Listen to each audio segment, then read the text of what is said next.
Okay, let's go this way. Come on.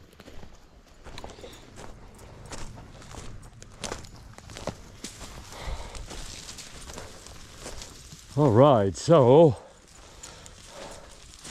it's Oliver the wolf guy. Oh, Iqniq's got an old bone. Let's see how far he carries that thing. Come on, let's go this way. And I've got something I don't do that much these days. Haven't done for a minute here.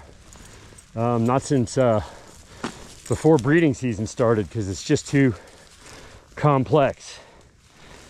But I've got Iqniq here, my mature male, 160 pounds of Sirius and 80 pounds of Princess Bitchy Pants together for a short little mission. Come on, Iqniq, let's go. He's like, no, I'm just gonna park here with the bone. Come on, you can get the bone later. And our objective is this little seep in national forest that I call the salad bar, because it's gonna have all the fresh new grass that these guys are after this time of year. And so I'm gonna try to make it over there. This is not easy, because if these guys decide they want to go somewhere I don't want to go, I'm grabbing trees, because they are seriously strong. Usually Cooey sort of takes a, yeah, he's worried about another dog that barked. It's on a balcony on the other side of the conservancy here. So usually Cooey takes the lead, as the dominant female is wont to do. And so she's gonna go, and if she cooperates with me, then that'll be great. And hopefully Iqniq will follow along. I haven't been, hey, what are you pulling me for? All right, we're always got to be super aware of when he's pulling, because oh my God, when he's pulling, right? I like to say he's no joke. And they haven't been out in this area for a minute, so there's highly likely a lot of unfamiliar animal scent laid down, which is going to get them aggro. But the goal is to cut through our property here. Come on. And get over into this other stand of woods. And then once we've done that, we can get to the salad bar. Cooey, we're going to go to the salad bar.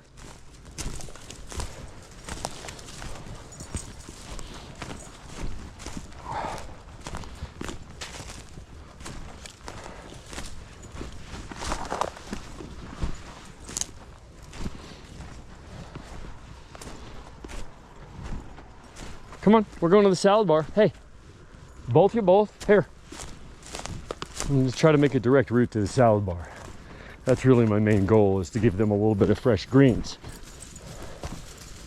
Oh, where are you back to here? Something deserve your special attention.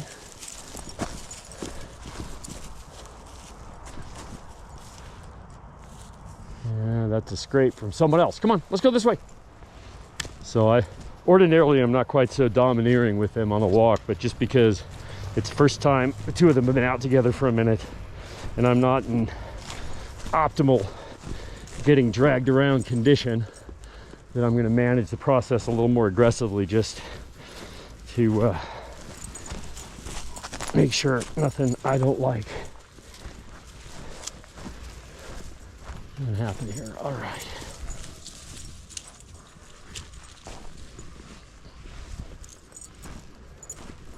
All right, come on. We're heading to the salad bar. Hey, you guys are on the wrong side of the tree. Come on.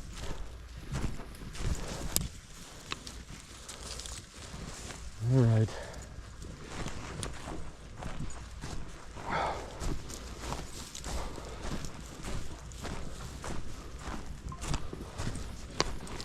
Come on, Iqniq, we're gonna go this way.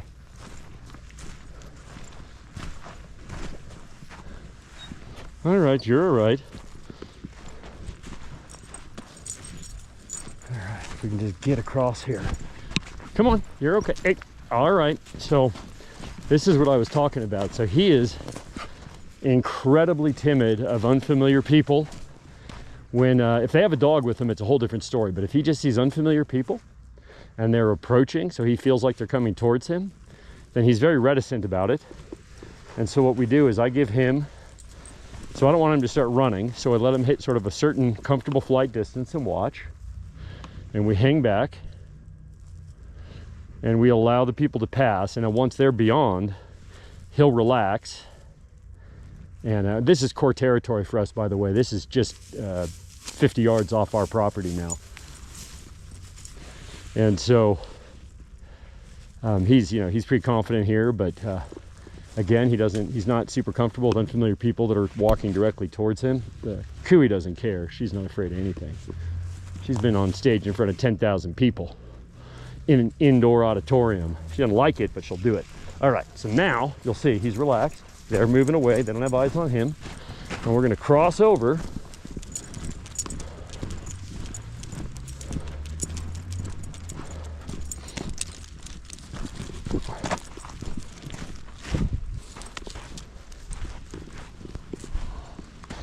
Oh, so many smells. All right, come on, let's go this way. And once we get over into here, then number one, I'm not getting dragged downhill right off the start line, which is always treacherous. And then secondarily, this time of evening, we're less likely to encounter other people. Everywhere here where I'm with these animals has a leash law in effect, but that does not necessarily mean that other people abide by it. And my principal challenge is that there's a giant bear dookie, so we always pee on the big bear dookie to let the bears know who the real boss is. This is what she's doing, is she's telling this is a black bear, fresh pile of scat, and she is making sure that everybody knows that she's the boss.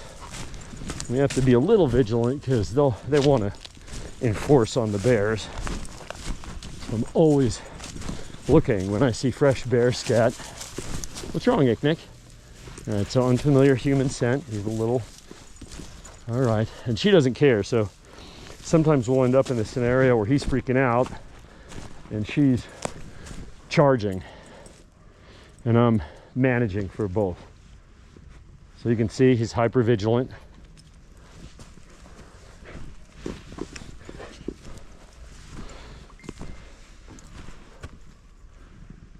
But my goal is to be out, and I'll do a lot of night stuff just to avoid other dogs, because, for me, the big existential threat is when you got somebody roaming with a dog that is not listening whatsoever, is off a leash, and is running right towards me, and the person is saying, "Don't worry, he's friendly." And my message is, that's not what I'm worried about. You need to get control of your dog. And of course, most people don't have anything remotely approaching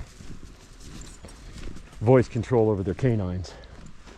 So I'm always vigilant and trying to be preemptive in my avoidance. And I'll leave the trail, go into the brush, really make it clear that I'm doing everything in my power to avoid someone's off-leash dog, because if that off-leash dog gets too close, they've got a serious issue potentially. And the law's on my side. My animals are leashed. They're under my control. All right, come on, let's go to the saddle bar. And I've always been amazed at how much of my language they understand. All right, come on. Very aggro. So many places to peep her right now. This is really... So my strategy in being out with my animals is that we try really hard to duplicate sort of the natural lifestyle of wild wolves, which means our movements are crepuscular, which means that we tend to hike at dawn or dusk, usually dusk. And so we tend to run territorial boundaries kind of regularly. This is what we're doing now. This is a prime axis, and this allows us to reinforce. Right. I'm not super keen about being dragged through the water. I like to avoid that. I do wear waterproof gear, but we're right near the salad bar now. Come on, you guys, let's hit the salad bar. I know you guys want some fresh shoots. Come on. So I call it a salad bar because it's a seep that produces substantial fresh greens through the early part of the whole spring and early summer before they start to brown out. And it's really fascinating to me how essential a part of the wild diet, and I think this is underreported in the literature, but how important grasses are in the wild diet, and particularly coming out of winter.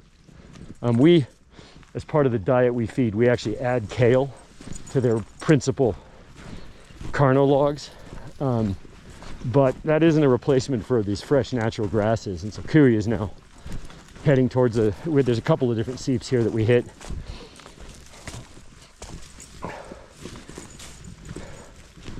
And here we are. Come on, Kui. You see she's already grazing, but the better stuff is right here. Yeah, come on, let's go to the salad bar. It's right here. All right, and here's the first seep.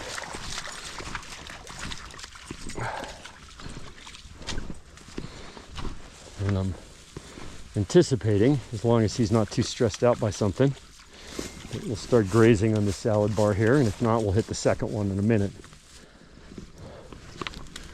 Lift your leg, there you go. And you can see Kui is grazing already, and so is he. And so this was the objective for this particular hike, was just to get him over here into this grassy area. And let them graze a bit. And you can see he's hyper vigilant, just because it's been a minute since he's been out here.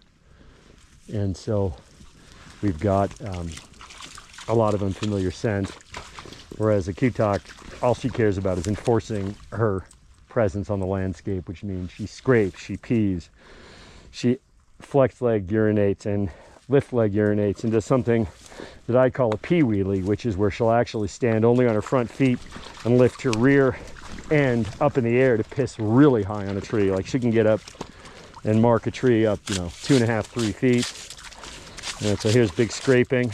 And of course, they don't give a crap if they throw crap all over me. Well, Kui, he got you all dirty on your beautiful white jacket. All right.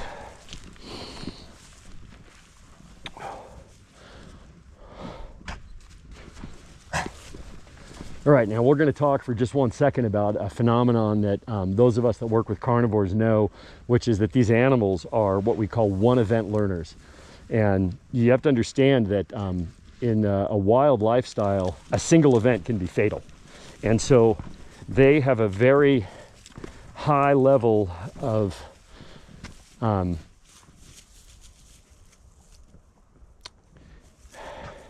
it's immediate learning of a single event, and it can have a profound impact on behavior that persists. And so right here where we are, this is a trail junction, and 3 years ago a homeless individual set up a tent in a very weird place, right in this other little drainage area, and we came upon it. So now we're doing a poop mark here.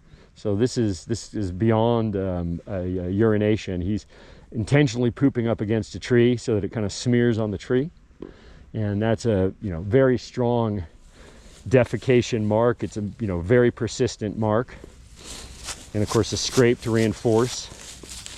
Interestingly, there's another phenomenon which is called scent mark reinforcement. Usually the breeding pair, if like the breeding female or the breeding male urinates as a mark, then the other animal, the opposite sex animal, will reinforce it. They're not trying to eliminate it, they're trying to reinforce it.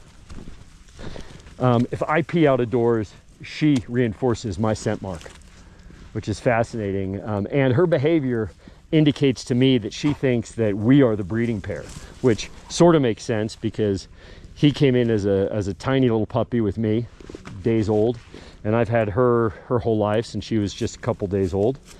And so she and I have been together the longest, and I think her assumption is that we're the breeding pair. And she actually treats my wife kind of like it's her big sister, but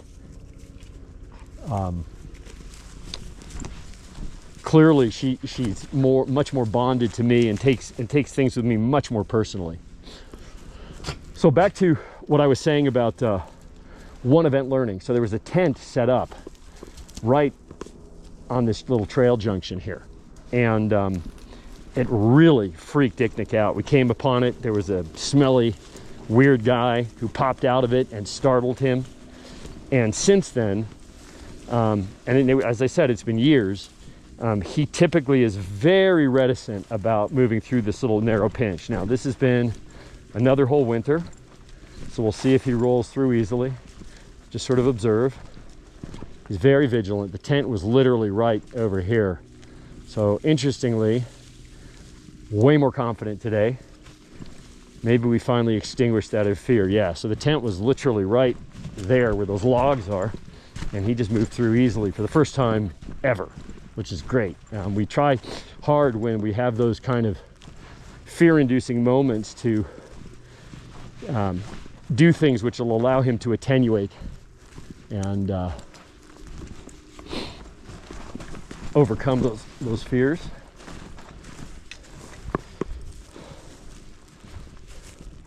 You can see just his reticence about an unfamiliar bottle that somebody has strewn on the landscape, whereas she is just marking up a storm. And she's way more intense.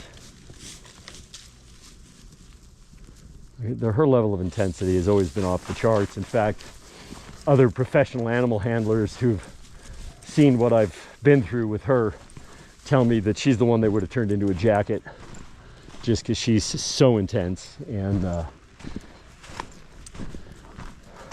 yeah, she's just a problem child, but I love her the most. I've had her 13 years now, so I've adapted. The Arctics in general tend to be way more emotional for some reason. That's kind of a generally accepted phenomenon. We like to work with Arctics because they've had less negative interactions with humans because of the area where their lineage originates is so remote that they're just not persecuted in the same way that like the gray wolf populations in Canada and Alaska and the lower 48. And so they tend to be really good ambassadors because they just have less fear of humans. But the converse of that is that they're confident, and that can make them riskier. Pete, let's go. So now we're rolling up here in another 100 or 200 meters on a second salad bar. And we'll hit that. And this video narration without a human face is probably getting pretty long. So I think we'll cut it off here. When these videos get too long, what happens is I can't easily get it to download and then re-upload to YouTube. And so I'm going to truncate this here. If something interesting happens, I'll start again and I'll bind them together or just do part 2. So hope you guys are enjoying this education about what it's like to work with captive wolves out of their habitat. I would end by saying I'm extremely specialized at doing this work. I've been handling animals out of habitat now for 37 years. And well, I can't say for certain. I think it's reasonably likely that at this point, as old as I am, as long as I've been doing this and as much as I do this, that I've probably spent more time with multiple animals out of containment than potentially anybody else in the world. So I'm trying to give you guys a first-hand view of the things I think about when I'm out and how I handle the animals and manage various personalities and things like that. Would love it if you guys ask questions. My objective here is both to facilitate greater understanding of the species, but also, particularly for people that have gotten themselves wolf dogs and are finding them challenging, to provide some instructional assistance so they can learn from somebody with some very intense animals and see that it is possible to have really positive out of habitat experiences as long as you are well prepared and maintain a high degree of vigilance and aren't walking along chatting on your Facebook while you got your animals out, because that's how you get yourself in trouble. So please, questions in the comments. Always happy to interact. So thanks for tuning in. This is Oliver the Wolf Guy with his camera on his pack, tuning out.